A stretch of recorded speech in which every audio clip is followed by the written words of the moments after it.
Hey guys, back in the garage again. So after the last video we found out that we had lost some compression on the front rotor, and we think that's down to the Apex ECU, which I didn't know cut fuel on the rev limiter.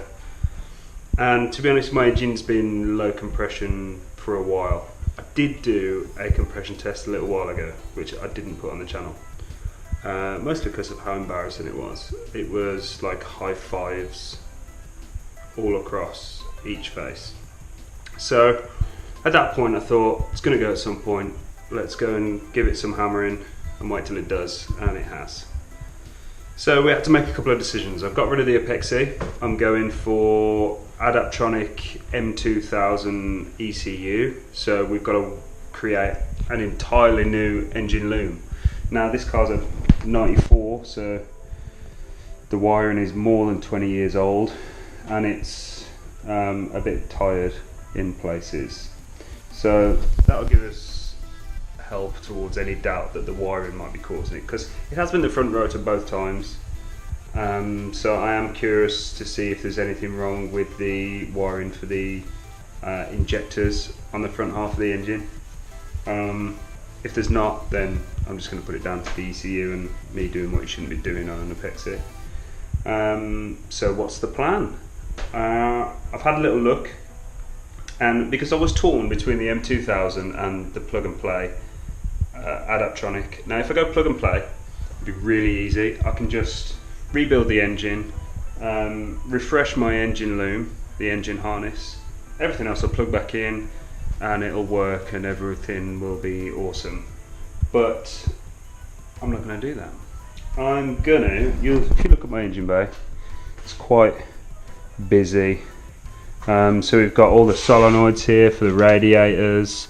There's so much crap that controls headlights, so many fuse boxes, diagnosis box, all this stuff, solenoids for stuff that I don't even have anymore. And I'm running out of space for stuff like even my boost solenoid. Like, it should not be that close to the turbo, really. I mean, it hasn't let me down, but I don't want it there. And I'm a bit tight for space. So the only solution is to go full race car. So what does that mean? That means I'm going to pull the entire wiring harness out of the car. And because I don't quite have the funds to do everything straight away, while we're deep into the rebuild of the engine, I'm going to create an entirely fresh car loom so that I'll run everything in the car, with all fresh solenoids, all new wiring, and then once we've got the engine back in and we can start doing the engine loom with the ADVOCULT, obviously tee into where we need to tee to, and get it awesome. And it's going to make such a cleaner setup. Problem solving will just be so much easier, and plus it sounds like more fun to me. I'm going to learn a lot more about the car, and wiring is not one of my strong points. So I can do it to an extent, but there's some stuff I'm going to have to learn, which is going to be fun. That's all kind of part of why I do it. It's part of why I drift the RX7. It's not easy. It's if anyone was going to pick a platform for drifting, that you just wouldn't pick an RX7. So yeah, so where do we start? I've got to get everything out. So today the goal is to get pretty much everything off the car. So that's bonnet, headlights, all the intercooler and radiator, drain all the fluids, disconnect the prop and the power plant frame, and just get like everything else out that doesn't need to be in here. And then hopefully in the next video we can get to actually getting the engine out, and start disassembling and inspecting.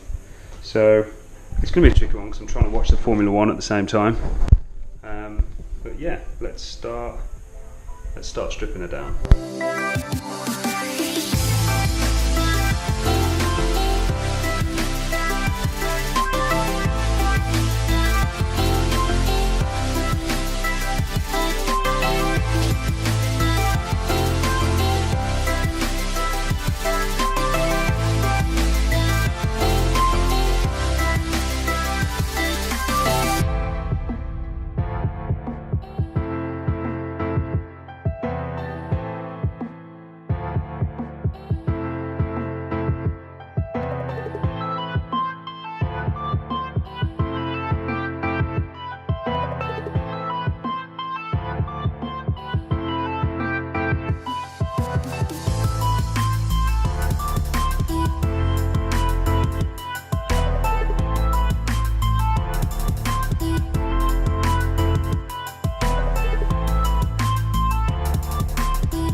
two of the most important things when you're laying up a car or disassembling a fuel system for any long period of time is one, to relieve the pressure from the fuel tank. And so we're just gonna pop the cap open, because the amount of times I forgot to do this and then you take a fuel line off and you get fuel in your face. I don't know if it'll, there's not much pressure in there anyway, so just take that out. And then the next one is to always look after your battery. So if we get this set up here, next thing I'm going to do is get the battery out and leave that on a trickle charger, because this is a is it Odyssey? I'm going to think it's Odyssey racing battery. And I mean, there's definitely something wrong with the wiring on my car anyway, so you leave that thing connected for 4 days and it won't even start. Something's draining it.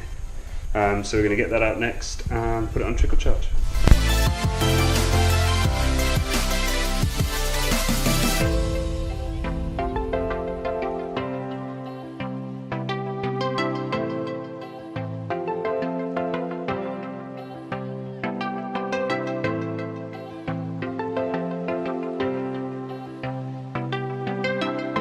Now this is one of the parts of my car which I like the most, one of the few.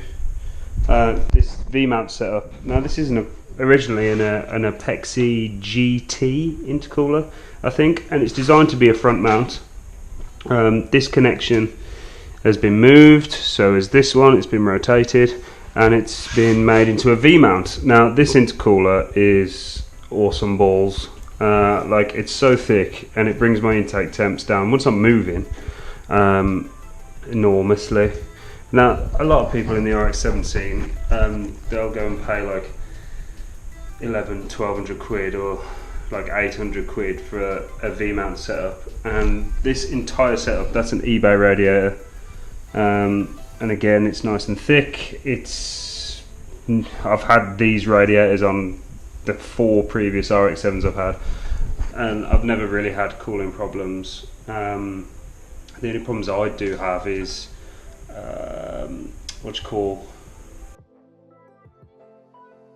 heat soak.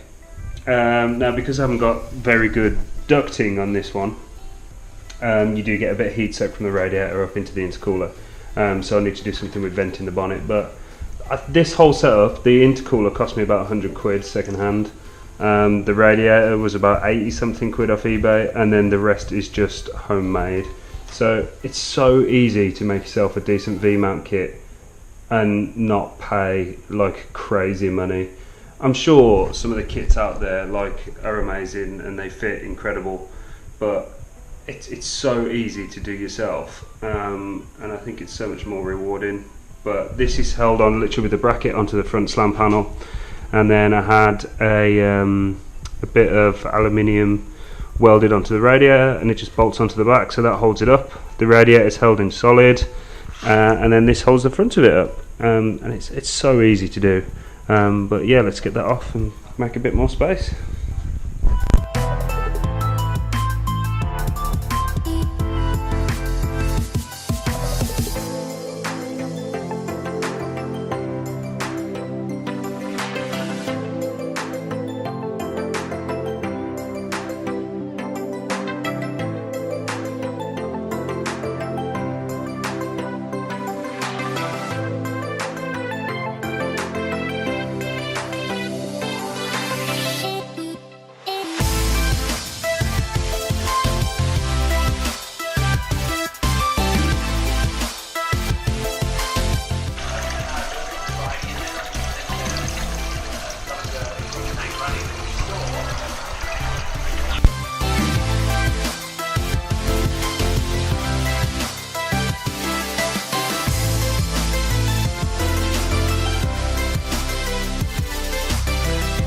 So we've got the radiator and the intercooler out, and pretty much everything from the front end's gone.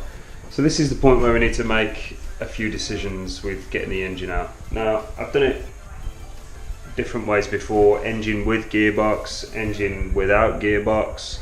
One time I dropped the entire front subframe with it all on and got it underneath and out the car. And to be honest, there's not much between doing it either way. This time, I think what I'm going to do is get the engine out on its own, so without the gearbox, and we'll leave the gearbox in place. So what I'm going to do is I'm going to get rid of, you'll notice my fuel filters in that corner over there, so I'm going to get rid of that, the oil catch can. I'm going to get rid of the DM Motorsport ignition system, get all that off, get the alternator and the water filler neck and the whole water housing off the engine, upper inlet manifold, get all the fuel system off, and just get everything out the way. That way we'll have much better access to the gearbox bolts, and there'll be a lot of room to move around in here then. I've still got the heater hose to get rid of. And yeah, I've been having some second thoughts about the turbo, because I mean it's not old at all, and yeah, it's probably not suited for this at all, but I'm only running about 1.1 bar and I'm getting full boost at about 4,200 RPM, which is about halfway through the rev range. Now if I go to a Borg Warner, I can probably bring that down to 3,000 RPM, which will be great, but I mean that's going to cost a good chunk. I've got to find someone who wants to buy this turbo, then I've got to buy the Borg Warner, which is another expense, and obviously with rebuilding the engine there's a lot of stuff I've got to buy. So what I'm going to do is I'm going to contact Owen Developments and see if they can get me a smaller hot side for this turbo. It's at 0.96 at the moment. If I could go down to 0.91, then that would bring my spool time down, it would bring my power band down. And on the new setup, I'm also considering going to maybe 1.5 bars or push it a bit closer to 2 bar of boost and run it more aggressively so it comes in a lot harder, which will help with braking traction, because my boost transition is quite smooth at the moment. So just generally run a very similar setup but in a more aggressive way before I swap to the Borg Warner. So I'm going to kind of thrash that out with Owen Development, see what they can do, see how much it will cost for a smaller hot side, and look at that as an option. Now with the Adaptronic, that's got boost control built into it, so I should have much better control over that than the Gizmo boost controller that I'm running at the moment, which has been great. It is also the reason why one of my engines blew, because I burnt through the solenoid wiring, but as a boost controller I can't fault it. It's really simple. So next we just got to get all this crap out of the way. So let's carry on with that.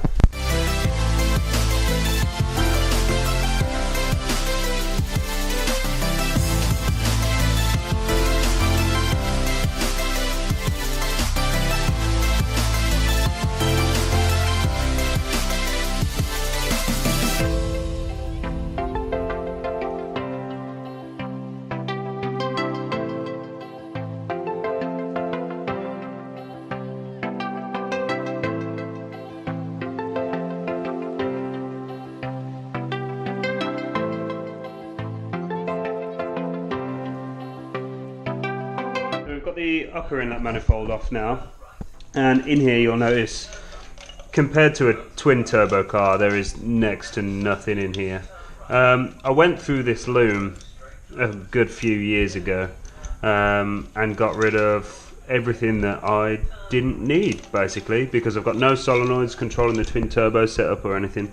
In fact, I don't think there's any solenoids left in there because I'm not using the Apexi to control boost. So I don't even need the boost solenoid, but yeah, I mean this is a 20-year-old wiring harness, and these are the primary injector plugs. Now they look tired, but they work fine.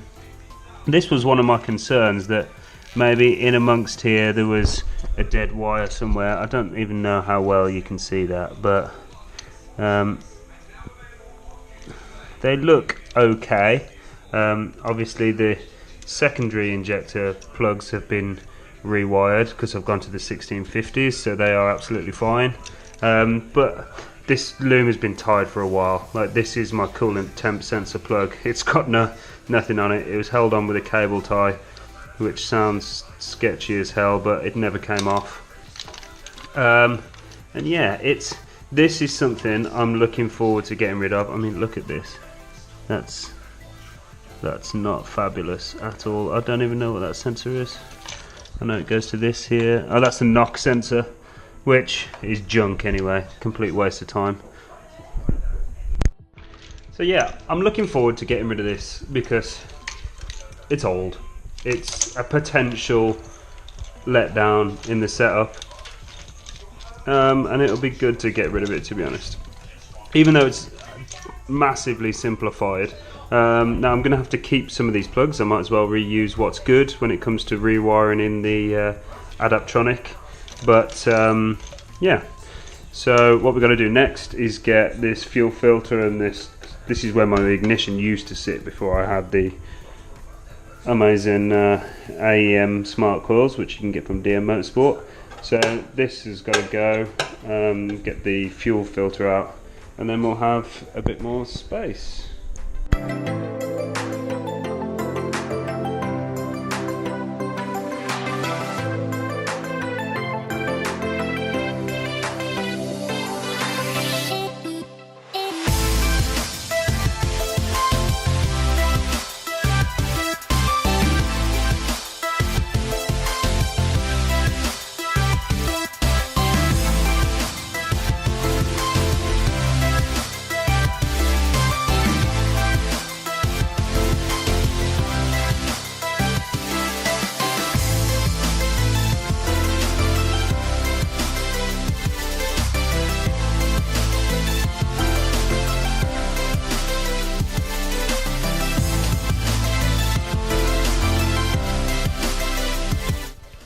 Right, so we've made a load of space down here, and this is where I want to show you something that you can do if you're a bit tight for space, then you've done a single turbo conversion.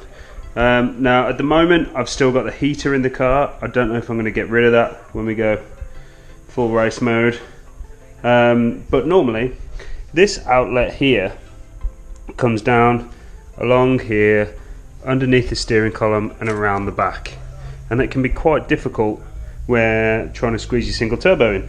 So what you can do is take that hard line off here, cut it down, and you can reroute it across the front. So I've got a little, this is one of the original hoses, cut it down, rerouted it along here, and then a bit of silicone back up to the heater hose. So that's a neat little trick you can use, and it just gives you a bit more space down the hot side of the engine down here. Yeah, definitely one to think about doing. So let's get that off.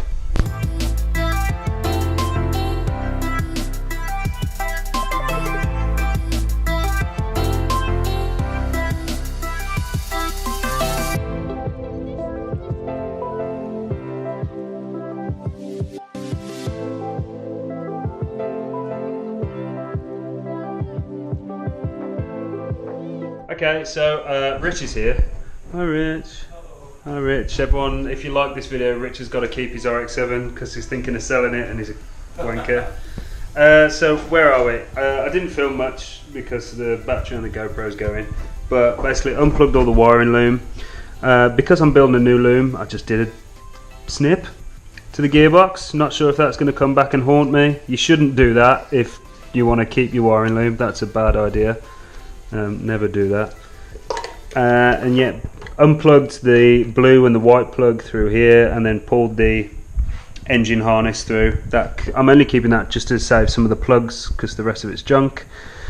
And that's it. We're left with, I've got to get the ignition system off, and then we'll have a nice big space down here. There's this one heater hose that's left, and then I'm going to do lower inlet manifold and turbo and downpipe off, but I've got to get underneath for that, so I'm going to let all this crap dry before I do. So that'll be another day, and then it's ready to come out. So you'll get to see more of me and Rich wrestling with the engine crane And yeah, that's it. See you next time.